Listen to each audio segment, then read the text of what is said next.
December प्रथम सप्ताह आयोजित हो 20तम बौद्ध पुस्तक मेला। बौद्ध जिला सांबादिक फोरम द्वारा गत 19 वर्ष धरी आयोजित होता राज्य स्तरीय बौद्ध पुस्तक मेला चलित वर्ष 20 वर्ष पाद देव। ए राज्य स्तरीय पुस्तक मेला रे राज्यर बहु प्रतिष्ठित पुस्तक प्रकाशक और विक्रेता जोगदेवे बोली सूचना मिली। बुधवार बौद्ध जिला स्टाडियम परिसर में आयोजित होता प्रस्तुति बैठक में जिला सांबादिक फोरम 30 रु ऊर्ध्व सभ्य पुस्तक मेलार सफलता नहीं विभिन्न प्रस्ताव देते।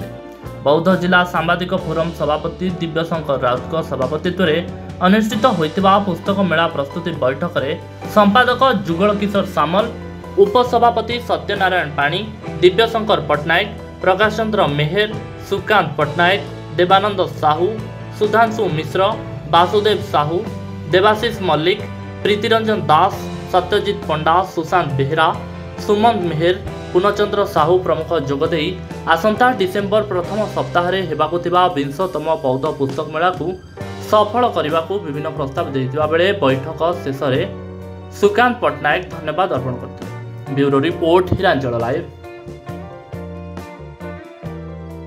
तेरे एभली किसी गुरुत्वपूर्ण खबर देखा चाहती आम चैनल को लाइक, सब्सक्राइब और शेयर करो।